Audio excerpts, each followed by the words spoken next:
How's it going? Hey, hold on one sec. All right. Hey, sorry about that. It's cool. Who was playing? Who was that? It was on random. I was out. It was Clip 45. Sweet. You could turn that up. How you guys doing? Doing pretty good. How about yourself? Good, good. I didn't even know you guys had a podcast. Yeah, it's This will be the 10th episode. yeah. I think Wow. so. Yeah. It's been going all right. A little bit better than we expected. Yeah. So, yeah, good. So did you start that after you got out, or yeah. was that before you got out and then you continued it? No, I started it after I got out. Yeah, that's Yeah. cool. Yeah, we've been talking about doing it for a long time, but we finally did it as soon as Jordan got out. Yeah. Yeah, that's cool. So, yeah. Yeah, I'm just discovering podcasts like very recently. So like in the last couple of weeks since launching this Kickstarter, I never even listened to a single podcast before. Have you checked any out lately? Yeah, I have. There's one I like a lot called Escape Velocity Radio. I don't know. They had an interview with Laura Jane Grace from Against Me. Mm-hmm. And she was talking about her gender dysphoria and stuff. It was pretty interesting. Yeah. And one of the guys on it is Chris Hanna from Propagandy. Oh, cool. Yeah, I'll have to check that one out. yeah, yeah. I'm just discovering these things. It's like all new to me. My favorite one is probably Nerdist. It's just about nerdy things. So I know who I'm talking to. Like who? I'm Jordan. Okay, this is Jeremy. You guys kind of sound the same over here. Shit. Sorry. That sound like the same guy. Okay, do it again. Jordan. Uh-huh. I could talk deeper. This is Jeremy. We talk like this. That's funny. Yeah. Sweet. But yeah, we actually started recording already, so we can you either can? we Yeah, can either yeah. cut now or we can continue. yeah, we're pretty lax about all this. No, let's do it. Cool. Awesome. All right. So Matt, this is the first time I've actually ever talked to you in person. Yeah, yeah. Is this how- Jordan or Jeremy? This is Jeremy. Yeah. So how did you and Jordan actually meet? Because I didn't get introduced to you until Jordan was already in prison. Oh, really? Huh. I think Jordan- I thought we never really talked on Twitter, but we had kind of like followed each other, I think. Yeah, I don't remember how we started talking. It was Twitter. I mean, I knew who Jordan was. Jordan, you're famous and stuff. I don't remember how. I mean, it might have been through just me tweeting out prisoner support stuff, and you thought that was rad, so you started following me or something. I think it was something like that. Yeah, I'm not even sure how that happened for me. How I started following you even. Probably the same thing, just I follow people I tend to have similar opinions with, I guess. But yeah, I mean, there's not a lot of us out there, so you kind of have to like grab onto them. It's like when I find a vegan or a straight edge comic book fan, I'm like, oh my god, you're my new best friend. Because I mean, that's really rare. You know what I mean? I'm coming across a lot more of them now lately. It's kind of different for me because I've been vegan and straight edge most of my life, but I've never been into comics at all. You actually were the first one to get me interested in them. Oh yeah. Yeah. Oh, that's cool. Yeah, because you sent my daughter a couple of comics on Free Comic Book Day, which was totally awesome. Oh yeah. And she loved them, so thank you. Sure. Yeah. And so you're making a vegan comic, right? Yeah. We're it's on Kickstarter right now. It's called Liberator, and it's kind of my like love letter to the animal liberation underground. It's like I wanted to put like animal-friendly superheroes in the hands of people who may never have thought twice about animals before, except which one they wanted to eat. So Mhm. that's the idea there, to kind of try and, because when I was growing up, I learned a lot of my base ethics and morals from people like Peter Parker and Bruce Wayne, Batman, and so I was thinking, if people grew up with animal friendly superheroes, maybe they'd think twice about them. So sorry about my ignorance, but who's Peter Parker? Are you Spider-Man. serious? Spider-Man. That's Spider-Man. I'm sorry, I'm really not into comic books. I'm embarrassed for you, Jeremy. Wow. Yeah. Yeah. Really? I mean, the blockbuster movies and everything. No, I'm Jordan. I know who Spider-Man is. Jeremy didn't. I know Let's be Spider-Man. clear, I'm not going to get my cred screwed up by you. I have zero credit when it comes to this. I'll be the first one to say that. Wow, man. I didn't know you could not know that. I don't. I mean, if you're over 10 years old, I think you're supposed to know that. Like, it's part of a prerequisite. I mean, like at the what age did you start reading comic books? Me? Yeah. I don't know, like probably 5 or 6. Yeah, I mean, I started reading political books. Oh. I only recently started getting into comics myself, but like I had comics as a kid. My grandma worked at Bonneville Books or something. Oh, it was a newspaper place, right? Yeah, and she would get a whole bunch of books. The Halliday House was pretty cool because you visited it and we gave you comic books on Halloween. It was pretty That's sweet. pretty awesome. Yeah, so. Wow. Yeah. So why did you decide to make your own comic book? Like, it just seems like a huge labor that is not going to pay out in the end. Like, it's gonna, like a huge pain in your ass. Yeah, I mean, I cashed in my 401k to start this because I wanted to do it right and hire like a real art team and stuff.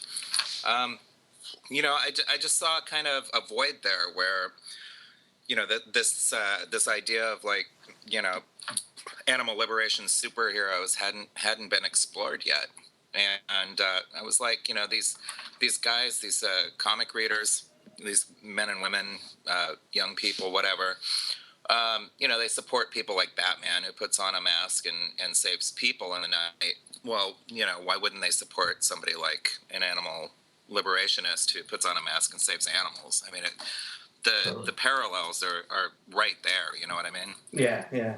So it just seemed really obvious to me. And, when I was first learning about the ALF and and these people, I mean, I saw them as superheroes myself, and I was like, fuck, this would make a great comic book, Have you ever thought about the aspect that the heroification of like the ALF can also put people off from realizing they can actually be a part of the ALF themselves?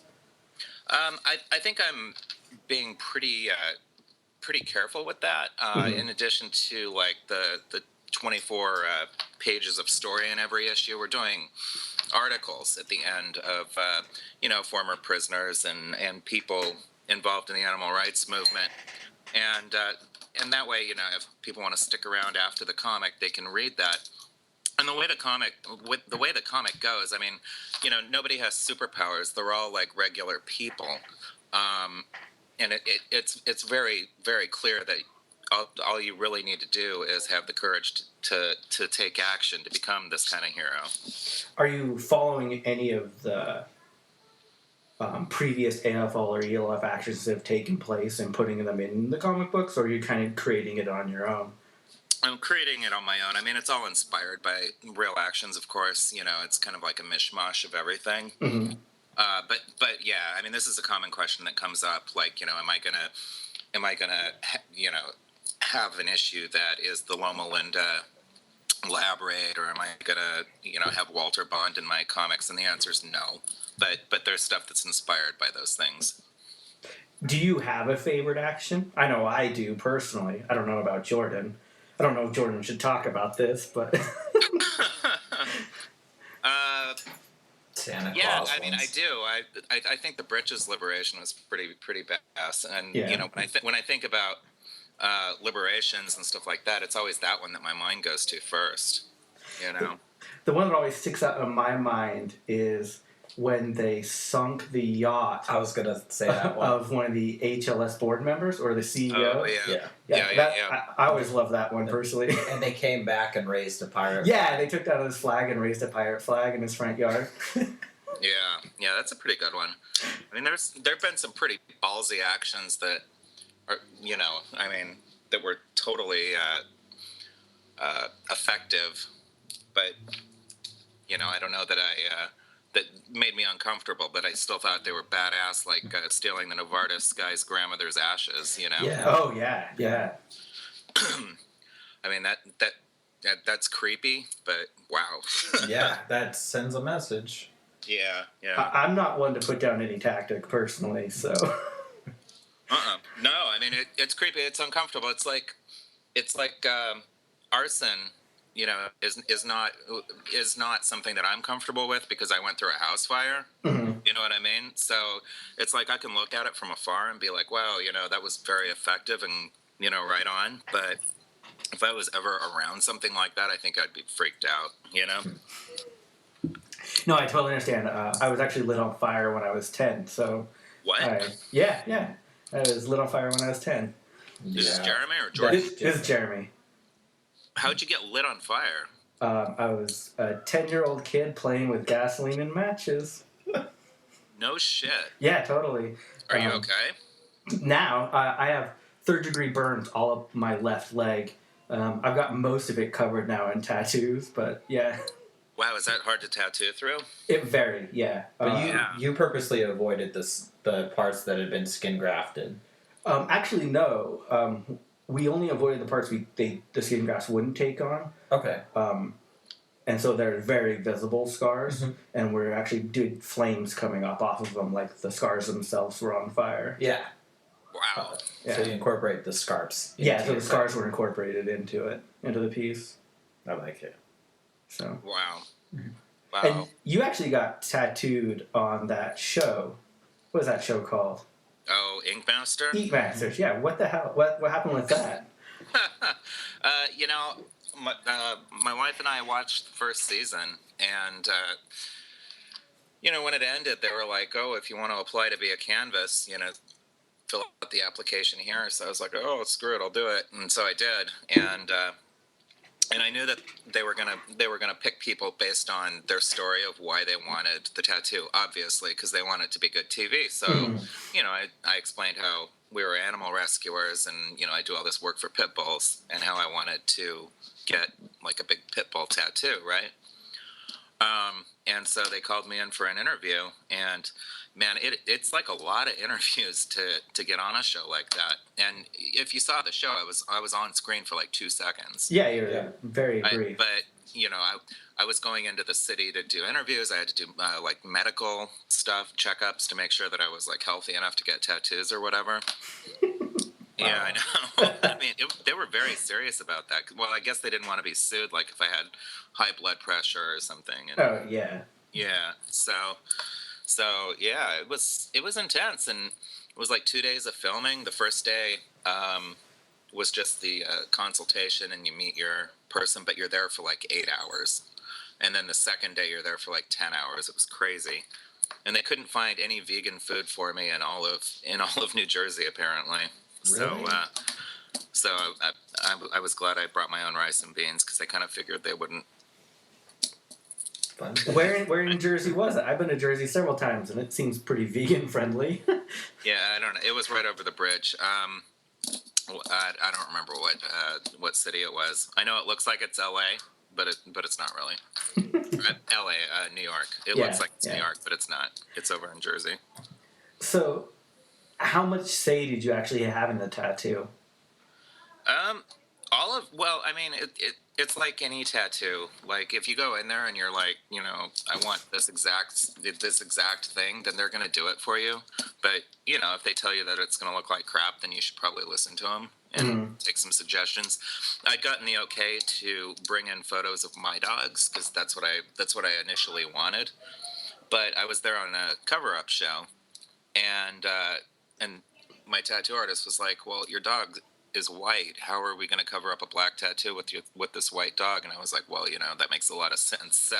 So we went with a black dog, but it didn't matter because it wasn't about getting my dogs. It was about getting something to signify the pit bull rescuing. Mm-hmm.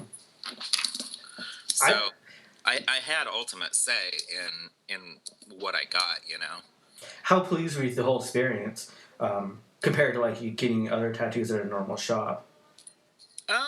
Pretty pleased. I mean, I couldn't believe my guy got sent home from my tattoo because I'm really happy with it. I thought it turned out really good. I thought it did too. I really liked it. Yeah, I think it was nice.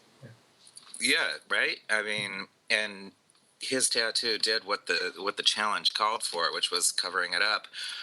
And I was pretty pleased with it. I was hoping that I'd have a chance to like go back and say something about it, and they called me at the end and they were like, "Well, how do you feel about how Mike got eliminated from your tattoo?" And I was like, "Well, I think it's a great tattoo. I think the judges screwed up." I was like, I respect that it was their decision to make, but I don't agree with their decision. And I guess what they were wanting, if you saw the finale, Mm-hmm. when they brought back some of the human canvases, what they were wanting was people who were pissed off with their tattoo, not pissed off with the judge's decision. So they didn't bring me back to talk about it. They're like, "Oh, well, we'll let you know if we want you to come back," and they didn't. So not enough drama for him, probably. Yeah. Well, they didn't want me yelling at the judges. They wanted me to yell at Mike, which wasn't going to happen. Yeah. Mike being the tattoo artist. Yeah. Where is Mike actually based out of? Do you know? He's in New York here. He's up. I don't remember what town, but he's up on the Long Island Railroad, so I can go get it touched up and stuff, no problem. Awesome. Would you go back to him? Yeah. I mean, I loved the tattoo he gave me. How was he with the vegan inks and everything? Was it pretty easy to get through? Yeah, it wasn't a problem at all. The show is sponsored by a company that uses all vegan inks, so it's Intense That's Ink. awesome. Yeah. Yeah, so I knew it was going to be a vegan tattoo. That's awesome. Yeah. The owner of my shop's actually going to be doing some work in New York soon. I believe. Yeah, he's getting flight out to New York to do some custom work. Yeah. Right? I think so. Yeah. What is he going to be at a shop for a while? I think so, yeah. Yeah. Shop owned by somebody from Maya, I believe. From who? Maya, I believe. The jewelry place. Oh, I don't know. I'll have to find out. Yeah, I'll find out and then I'll send you the info on that too. Is Are he you gonna? talking about Casey? Yeah, Casey. Oh, cool. Yeah. Is he gonna take his Numa machine, or is he gonna do electromagnetic? I'm not sure. Because he does use a Numa machine now, which is air powered. It's completely autoclavable, so you have less contamination and stuff like that. So, have you ever seen those, Matt? The Numa machines? No, I don't think so. They're so nice to get tattooed on because the actual machines weigh like 2 ounces, so you don't have the heavy weight being jammed into you all the time. it's a lighter. It's a lot lighter, heals a little bit quicker. I personally love it, and it's almost silent, so you don't have that large noise going at the same time. Yeah, they're pretty cool. Yeah, it sounds like I would know if I'd been tattooed by one. They're pretty expensive for a shop to set up on them, but the long-term benefits are totally there. Mm-hmm. Huh. I sound like we're doing a sponsor for Numa, seriously. so yeah. Now I'm going to be asking people if they have the new machine.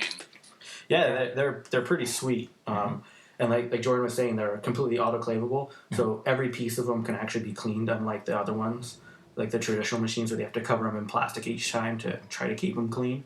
Yeah. Right. The sheen can be completely taken apart and autoclaved, so Yeah.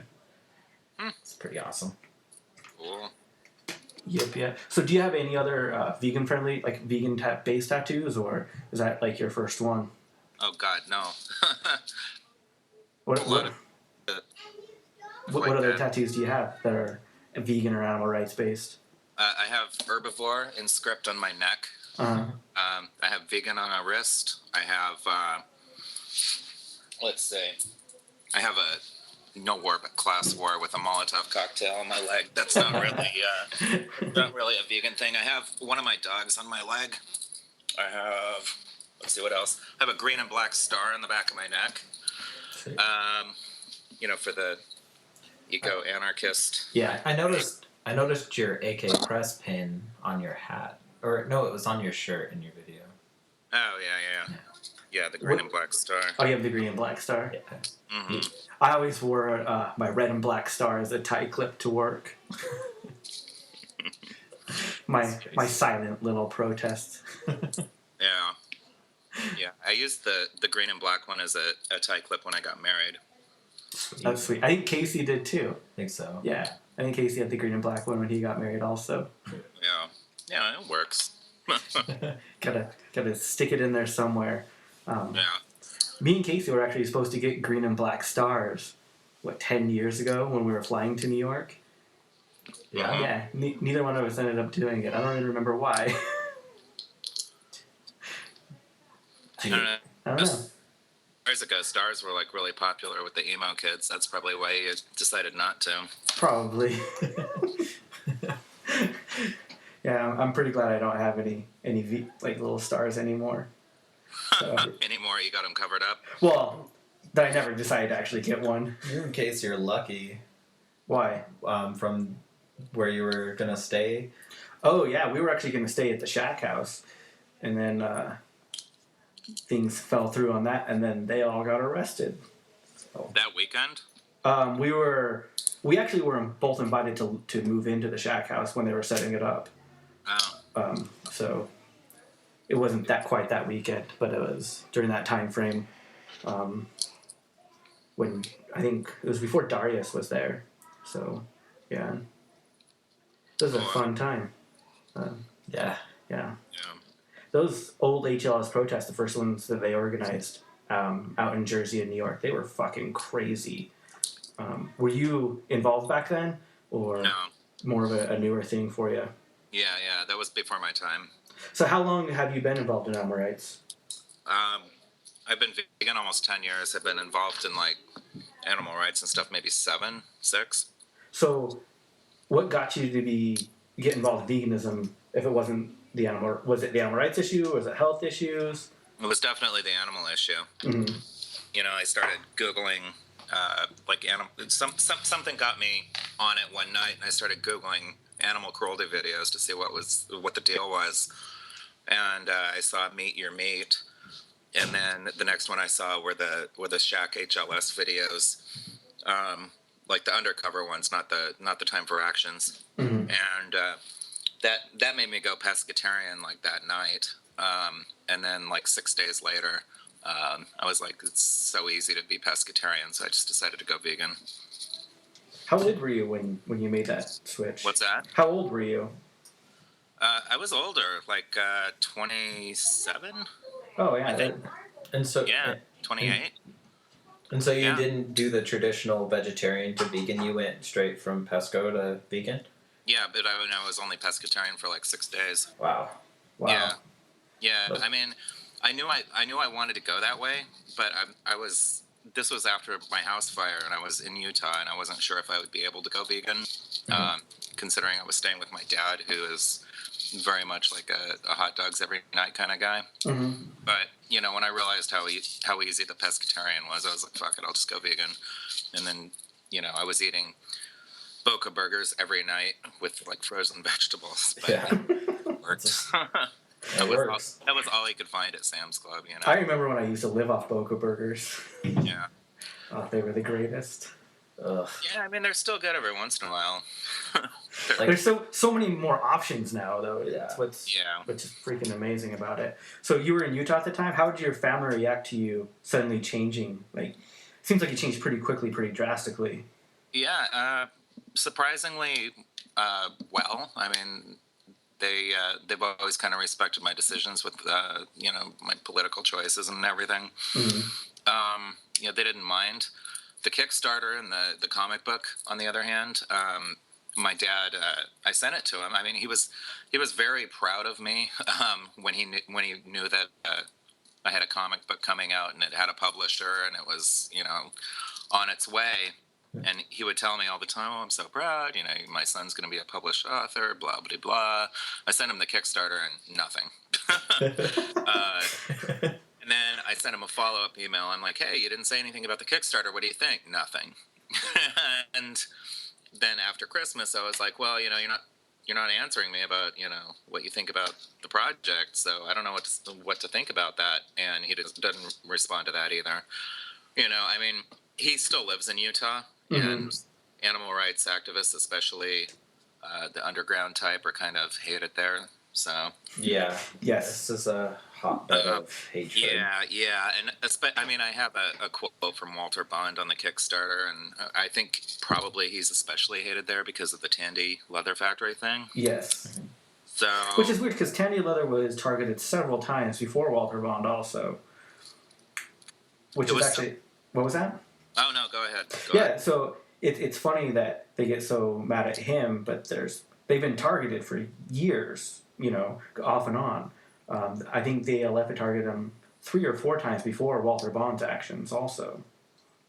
So, including having to make him move 2 separate locations.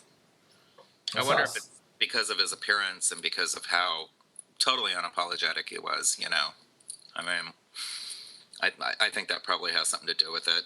Which I have to say, I really loved reading his statements about how unapologetic he really was. Because you kind of get tired of hearing people apologizing for the actions. Right. So I really like that. Yeah.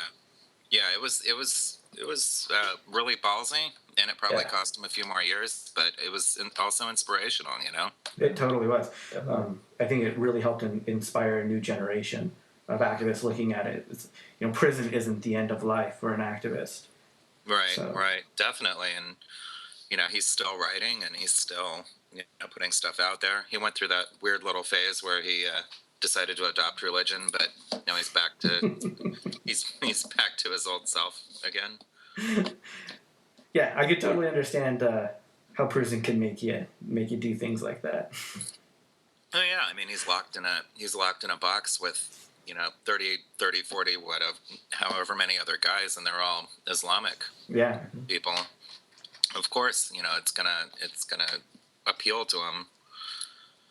But yeah, I kind of think that maybe that's part of the reason why my dad isn't talking to me now. So it's crazy. How has the reception from the Kickstarter campaign been from the more radical community? Really good, actually. I've gotten a lot of support from the radical animal rights people. I'm also getting a lot of support from rescuers because, especially the first issue deals with abused dogs and dog fighting and stuff. So that resonates with a lot of people who see people like Michael Vick on TV, and the people who do the regular type rescues, like what we do. I mean, because when you think about it, it is just a comic book, and comic books are always kind of fantastic, and they go further. I mean, Batman breaks bones, and Spider-Man throws people through windows, and but that doesn't inspire people to go and follow those actions exactly. What I'm saying? But their base ethics and stuff still kind of translate over and affect the readers. It actually seems to me a lot like a lot of the Disney movies that you see get produced are very animal friendly. It seems to me like something like this should be very easily accepted in more of a mainstream way. There's lots of shows and movies out there that talk about kids doing liberations, especially for vivisection and other things like that. Their dogs get kidnapped and they steal them back from the laboratories and things. Those are ALF actions. Movies like Who, movies like Project X. Yeah, Yeah, definitely. I've never understood why in entertainment it's been highly accepted, but not in the actual public perception. So. Yeah, I guess on an individual level, with Project X, people can relate and go, oh yeah, that monkey shouldn't be tortured. But when you're talking about big picture stuff, and then it all kind of comes back to money and this farmer's livelihood, and it's hard to connect with 1,000 mink versus a single monkey that's on screen with Matthew Broderick. Well, he is a pretty good actor. He is. What always shocked me about that, I've talked to several people about that movie, Project X. A lot of people don't realize those were real experiments. I mean, it was sensationalized a little bit, but they literally did those exact same experiments, and did radiate hundreds of animals. I don't know exactly how many, but it's pretty sickening when it comes right down to it. It makes me sick, at least. So. Yeah, I haven't watched that movie since going vegan. Maybe I should check it out again. It's actually a pretty good. It's always been one of my go-tos from the animal liberation standpoint of it. Wasn't there a new one like Hotel for Dogs or something? Yeah, like Hotel for Dogs. Yeah. Is that an animal? Really? That's an animal rights type movie? It's kind of, yeah. It's all about freeing animals and giving them the life that they deserve, basically. Really? So, yeah. Huh. I hadn't even heard of it. Yeah, there's. I mean, I hadn't seen it. I've heard of it, of course. Yeah, you don't need to watch it. It's nothing like. It's not. It's like I just googled it. It kind of looks horrible. It is. I'll tell you, it is pretty bad. But for a 6-year-old little girl, somebody said it's bark out loud funny. I see what they did there. That's good. That's good. That is good. It was a good message for my daughter, at least. Yeah. It looks like a kid's movie. Yeah, totally. So you've been doing a lot, you do a lot with the rescue, and that influenced a lot of the comic. What do you do for your rescue? Like how do you do the rescue? What kind of rescuing do you do? Just. Well, I mean, out here in Rockaway, there's a lot of dog fighting, and there's a lot of animal abuse, and there's a lot of backyard chained dogs and stuff like that. So, it depends on the situation. One of our fosters now, it kind of took a while to get him because he was chained in a backyard, and the way it was, we weren't able to just take him. So we had to work with the people who had him chained to give him up. And people will abandon dogs. They'll chain them up outside a grocery store. They'll just let them loose. They'll dump cats outside, stuff like that. So, when we can, we help these animals. I mean, we've never turned our back on somebody who was abandoned. That's so for sure. do you do backyard rescues, abandonment rescues, things like that? Well, I mean, without going into too many details, yeah. Yeah. There have been situations like that. There was a dog. There was a dog that was chained up outside a crack house, and the place was boarded up by the bank, and people were squatting in it, and this dog was emaciated and chained up, and it was the middle of the summer and extremely hot. He didn't have any water or food, and that dog just disappeared in the middle of the night. That kind of thing. But nothing where we're actually going to someone's house and taking their dog. No. So is it more like people calling you and saying, "I need help with this situation," or? Yeah, people will call and be like, I just saw this dog, and they're running around in this field, or I just saw this dog, and people are beating him, and they left him sitting here, that kind of thing. Mm-hmm. Yeah. And so how do you get those animals placed? Do you have a criteria you follow, or does anyone want a dog? No. No, there's definitely criteria. The first thing is to go get the animal. The animal has to be vetted and neutered and evaluated. Their temperament and everything. There's several rescues that we work with. So not every animal that we get stays with us. I mean, we only have a house here. We only have 2 fosters right now. But but most of them go to rescues, friends rescues, and things like that. And then, of course, there's all kinds of criteria. It's not just a free dog to good home type thing. That they have to go through home checks and background checks and all that kind of stuff. There's a pretty hefty adoption fee to make sure that the adoption fee covers the vetting, and to make sure that the people are that they have the right intentions with the dog. You know what I'm saying? Definitely. Because you're not gonna kick down $200 for an adoption fee if you're just looking for a bait dog. Have you ever had to go back into a home after someone has been placed with one? We've had to take dogs back because there were issues afterwards. Tomorrow, what is tomorrow? No, Sunday. Mm-hmm. Sunday we're going and picking up a dog. After the hurricane, this dog developed issues because the house that he was in, when the hurricane hit, they only had a single story house, and so they got about 6 feet of water in their house. So they went up into their attic all night, and this dog started freaking out. And so after the storm passed, they went and stayed with the woman's sister, and they were in a tiny room with 2 pit bulls and a kid and and 2 adults.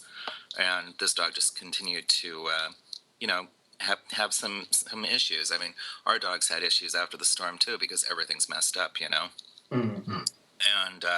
And so, I mean, it ended up that they couldn't keep him anymore. I don't blame them at all, because this dog was having some serious issues with like getting too excited and getting mouthy and things like that. And they have a 10-year-old kid, Definitely. So we're going to go pick him up and bring him to a training program.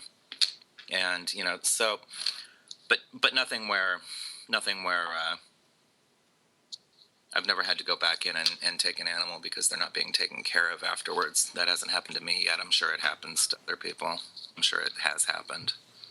Well, that's good. I was gonna ask real quick, with being in Rockaway Beach, you guys were hit pretty heavily by Hurricane Sandy, and how did that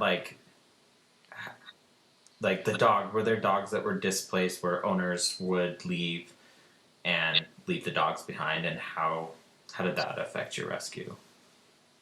Yeah, and we're still finding those dogs. That happened a lot, and a lot of dogs drowned because they were chained in the backyard. And Jesus fuck. That's terrible. yeah, a lot of dogs died. So a lot of cats died. I can't even imagine how scary that is. To be chained to a post and to have that water rising and you can't get away from it. I just can't even imagine. Yeah. That makes me sick. Like, who the fuck? Yeah, it's terrible. It's heartbreaking. Yeah. And they're possessions here. It's like a pair of shoes or a jacket. I mean, people don't care. They're just accessories. Jesus.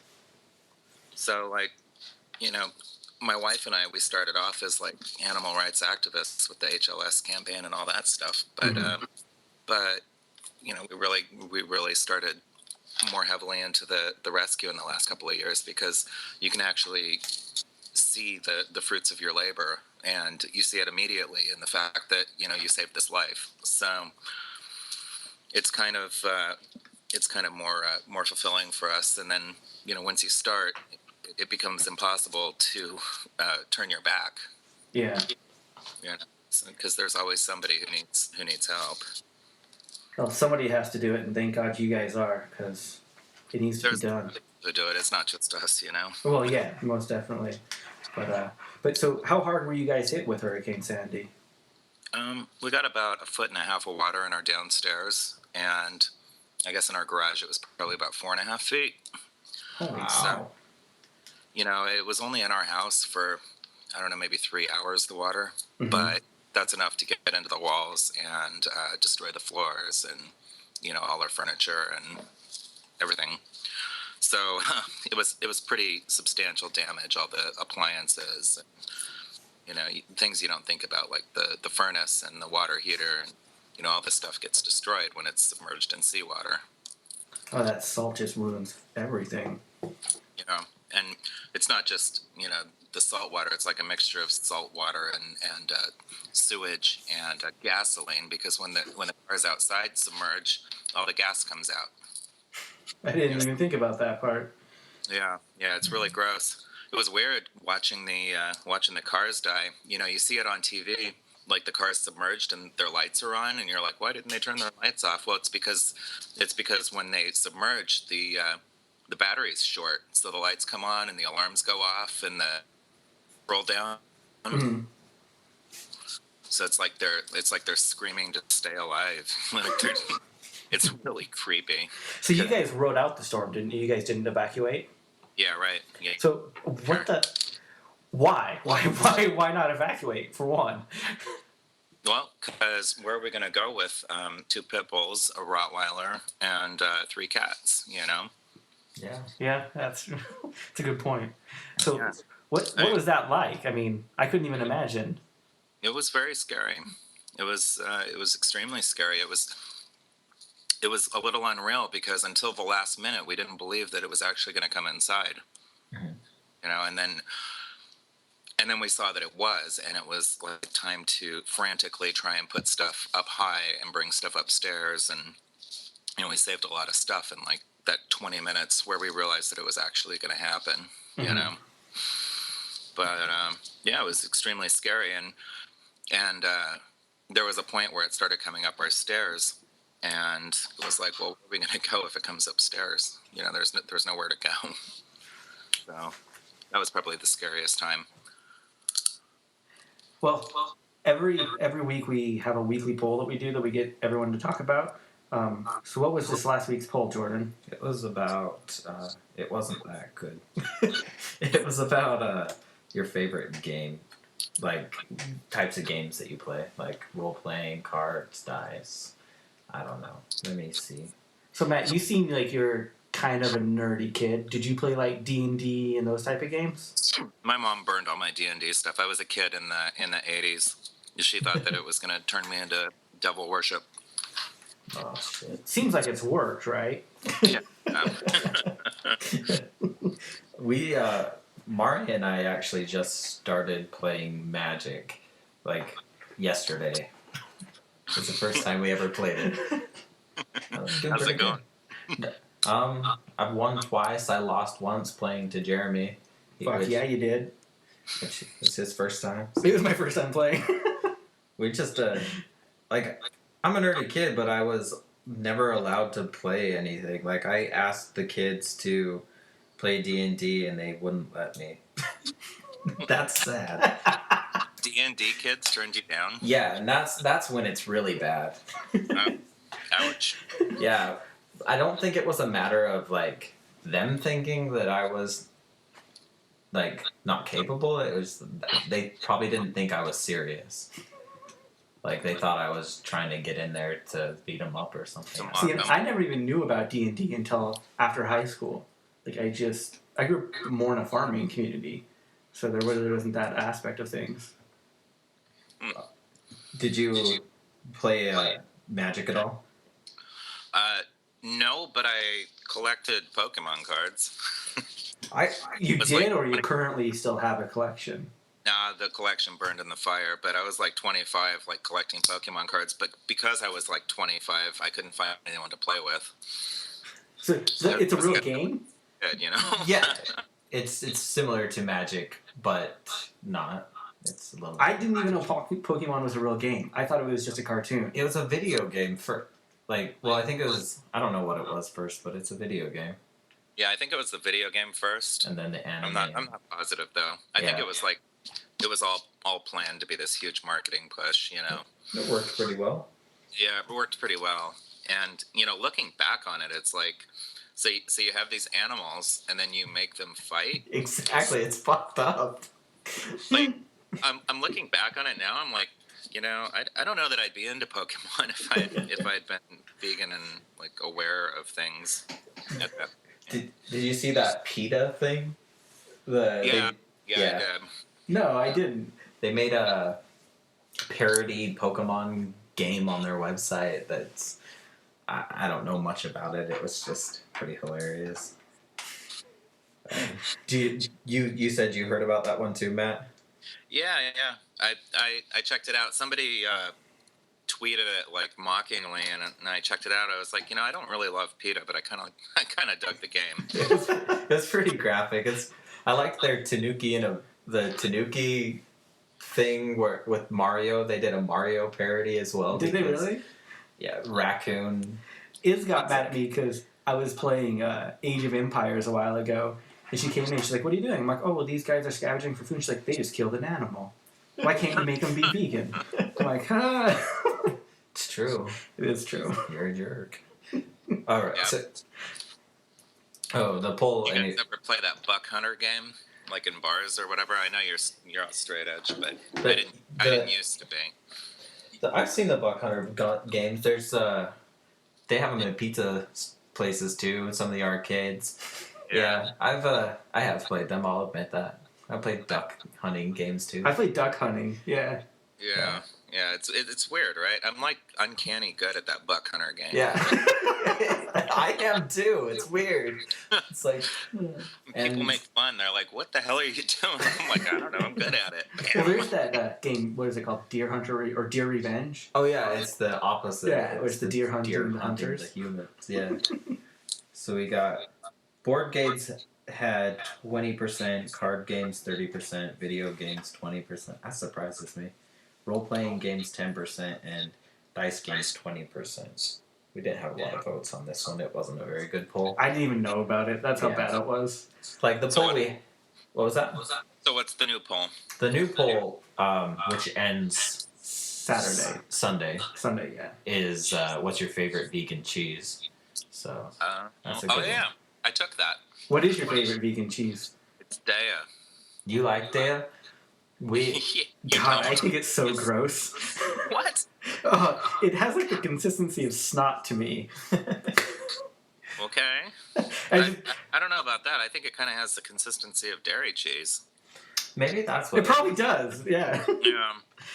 But I've only really had it on pizzas, and the pizza places here that do it put way too much. They just fucking cake it on, and it's just gross. I think you have to use a little bit less than traditional cheese in order to not get that like thick layer, and I think that's what our experiences with it were, because the first place that me and Jeremy both had it, it was pretty much just caked on, and it kind of set the, I don't know, just made it bad from the beginning. But I enjoy it. I eat it still.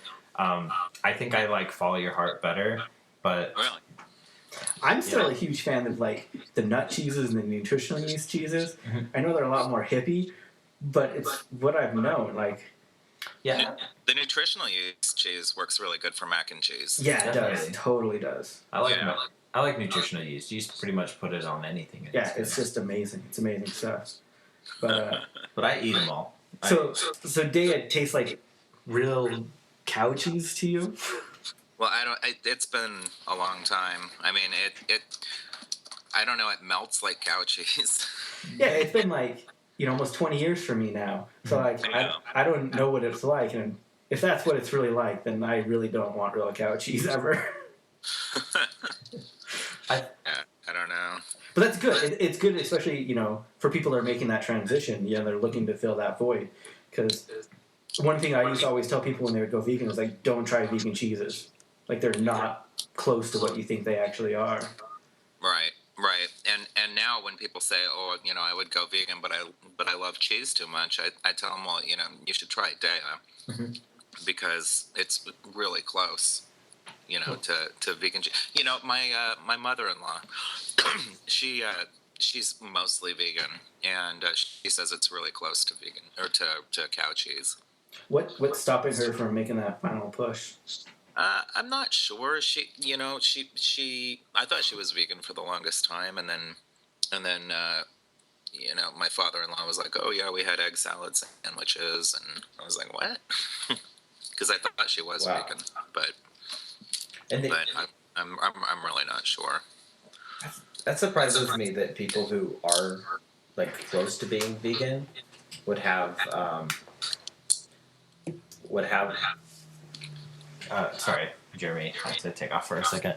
Um, but would have to even make like an egg salad sandwich because you could do a good replacement with tofu and veggies and everything else, and it tastes just like one. Well, I'll tell you, that story that he was telling me was right after the hurricane, and they live in Lower Manhattan. So I don't know. Maybe she ate it because there like literally wasn't anything else available. I know there were only like two tiny stores open with anything. So Yeah. I don't know. I don't know the story. I didn't want to get into that with my father-in-law. Definitely not. Yeah, I understand that. So I was gonna ask you. I should have asked earlier, but personally for me, I had my influence with veganism came from punk rock. I was curious if you made it have similar roots. Oh yeah, definitely. A lot of my vegan influences comes from bands like Conflict and Subhumans and Riot Clone and Crass. And the whole Crass records. Yeah, all the Crass bands. Definitely. Yeah. Yeah. There's a lot of good stuff on the Crass records. And have you read Green Is the New Red? Yeah, of course. I think there was a part in Will's book where it mentions that actually, and I thought that was really interesting part of that book. Trying to remember, I can't even think of it right now, but basically, I have it right there. Oh, you have it with you? Yeah. I can't remember the section, but you know what I'm talking about. I don't, but he's got a little bibliography here. Mm-hmm. Let's see, A B C Crass LMNOPQR. I don't see it.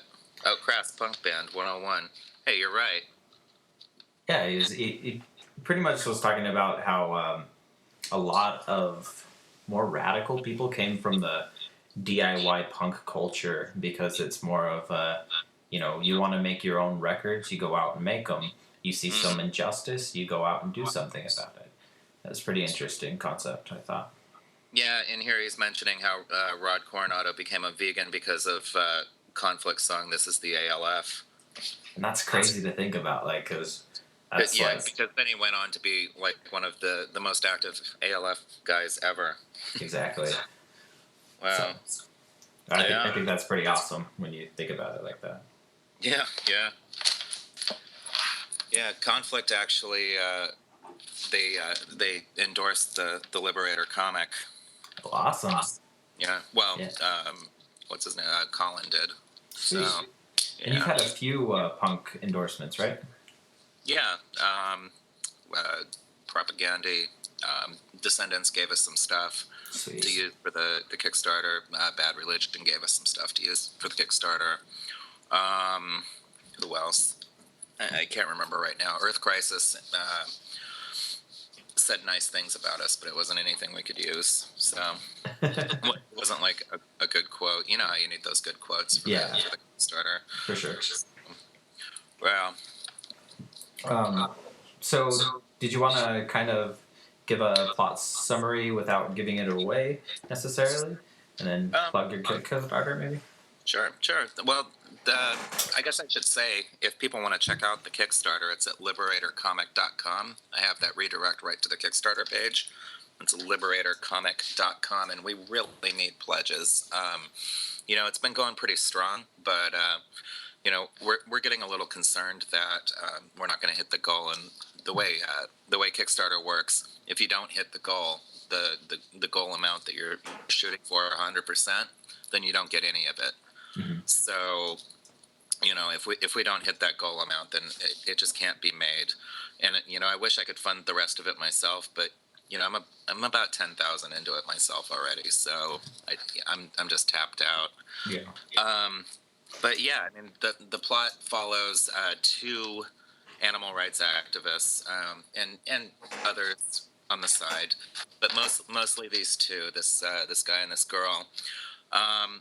And he is already involved in the animal liberation underground, and she is kind of finding her own in the above ground movement. After witnessing what's going on in her college's labs, she decided to take action in the above ground. And then she gets a little frustrated that the above ground isn't working fast enough, and kind of decides to move into more underground type actions. They actually bump into each other during an action, and they decide to go after the big target, which is this big fur farm at the end of issue 4. So, yeah, I mean, I think it's a really solid, strong superhero type story.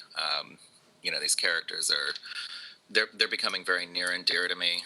Their personalities and their little quirks and everything are really coming through. What will have to happen to make it go past 4 episodes or 4 comics? To make it go past 4? Yeah. The publisher that's picked this up is really into the idea. They're actually pretty excited about putting this out. And the Kickstarter money funds the art. It's not actually for publishing it. We already have a publisher, so the Kickstarter is to pay the artists. But as long as we get the artists paid, I mean, and as long as the first volume is well received, I'm pretty sure that they'll go on for more. And as long as people are buying them, and as long as I'm able to, I'll keep writing Liberator comics. We have stories for several volumes already. And I gotta say, I'm unemployed, and I'm gonna donate to the Kickstarter. So there's no fucking excuses. Yeah, I've already donated. I wanted to get the digital as well as the trade paperback, and then I went back in. Well, I'm going to go back in and do the 4 physical copies as well, because I'm kind of a nerd and I want all of them. So thanks, man. I appreciate that. I'm just trying to figure out which one I can do without pissing off my wife too much. Yeah, I mean, you got to listen to your wives, I don't know if my wife knew what I've spent on comic books. Pretty bad. Yeah. Well, one of the things my wife never knew, if she ever listened to this podcast, she'd actually know, is that I used to pay my employees to go vegan for a month. I had like 6 that did it, and I'd give them $100 if they could last an entire month. Really? Oh yeah, I'll do it to anyone. I don't care, even unemployed. Someone goes vegan for a month, I'll give them $100. That's awesome. Well, I'm going vegan this month. I offered that to my dad. Throw $100 at the Liberator Kickstarter. There you go. I definitely will. Yeah, thanks. That's liberatorcomic.com if you want to go straight there. Yeah. And speaking of $100, I offered my dad $100 to go vegan. He said he'd have to pay for all my food too, and I'm like, totally, I would. And he's like, no. I offered your dad that I would go to church as long as he was vegan. He wouldn't do it? Yeah, he wouldn't do it. Wow. I would do that. Yeah, I'd go to church. I would go to church as long as somebody was vegan. Yeah, totally. I don't have to fucking believe. Yeah. I had a girlfriend that said she would go vegan if I'd stop drinking. So I tried. clearly this is before I got sober. So if you couldn't do it, if you couldn't go sober and make someone go vegan, what made you actually go sober? Like make that step in your life? I'm pretty proud to say I actually came to these conclusions myself without any kind of ultimatums or anything. But I saw that I was fucking my life up, and I saw that I was just screwing everything up, and I was in danger of losing Sloane, my wife now. I was in danger of losing her because I was still addicted to all kinds of crap. So I decided to quit it on my own. Did you use like a 12-step program? Did you go to meetings, or you just cold turkey, fuck it, I'm tough enough? I used a 12-step program to get off of alcohol, to stop drinking. I used to think I had a lot of like anxiety issues and everything else, and so I was addicted to pharmaceuticals. I know it's fucking horrible, but I was a pillhead, and so I went to 12-step meetings to get off the alcohol, and then I considered myself sober, even though I was fucking popping pills all the time, and I thought it was necessary for me to like live my life. If I wanted to, be able to leave the house, I needed these pills, because that's what the doctors were telling me. This is gonna help you. This is gonna do this, that, and the other thing. But of course, I was taking 3 times what I was supposed to take. Mm-hmm. And so when I met my wife, I wasn't drinking anymore, but I was still taking all this medication, and then I saw I was just really, really screwing my life up, and I could feel her kind of pulling away from me, and I was like, I'm gonna lose her, and so I got off them. I've talked to several people who have gone through this similar processes, and what I've always heard from all of them is that, like, once you go sober, all the reasons that led you down the path of alcohol or doing the pills or not, that all still is there, and you have to. That's real fucking life you still have to tackle. Like, how did you handle that?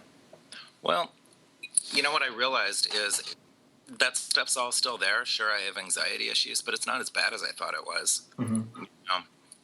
I have anxiety, but I also had all these other issues that were brought on by using these pills.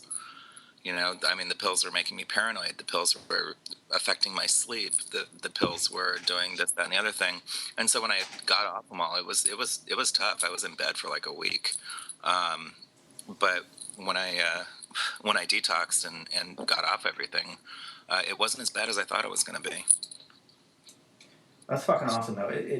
It takes a really strong person to make those type of decisions. Be like, I'm going to do this and then stick to it. So fucking congrats to you, man. That's awesome. Thanks. Well, I had a strong support team with my wife. Like I said, I was in bed for a week, and she was taking care of all the animals while I was doing that. So, it was pretty awesome that she was there for me. That's awesome. Well, you talked about how people can connect with the Kickstarter, but do you want to know how people connect with you personally? Do you want to talk about your Twitter, Facebook, anything like that? Sure. And I'm yeah. Sorry. Let's go. Did I mention I have anxiety issues? Sure. My Twitter is Matt Miner XVX. It's funny, when I added the XVX, the Because We Must guy noticed like right away, and he's like, "Oh, I see you added XVX. Congratulations." Yeah, it's Matt Miner XVX, and my Facebook is at facebook.com/Matt Miner Comics, and it's Matt Miner with an ER, MINER. Speaking of the XVX, I've always had like a hard time using XVX because in my mind it means that like I'm putting straight edge before veganism, and personally I think veganism always comes first. Is that just me being fucking stupid? Yeah. Yeah.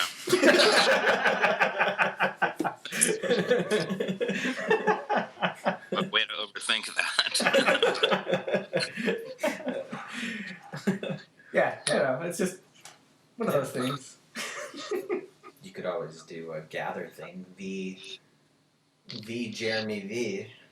V Jeremy V. Yeah, so the X's. Well, I do have my Twitter name is XVegFamX. Yeah. It's not like I still do it, but I've always felt weird about it. Straight edge first there. I know. It's I was straight edge before I was vegan, so take that. All right. Well, it looks like it's about an hour, so thank you for being on. And yeah, thanks, man. It's been fun to actually get to talk to you for a little bit, and hopefully one day we actually get to hang out in person. Yeah. Yeah, definitely. Maybe if my dad ever talks to me again, I'll be in Salt Lake to visit him. Dang. As long as I'm here, you always have a couch. Definitely. There you go. Cool. Well, thanks for having me, guys. I really appreciate it. No, thank you. And this one should plop down on Sunday morning. Sunday morning, yeah. Yeah. So hopefully we'll get some good backers for you. Yeah, it's just liberatorcomic.com. Yep, liberatorcomics.com. I'm doing it and I'm unemployed, so fuck you if you don't. Yep. And I have minimum wage once a week, so sweet. Well, thank you again, Matt. Yeah, you guys appreciate it. Okay, talk to you later. All right, bye. All right.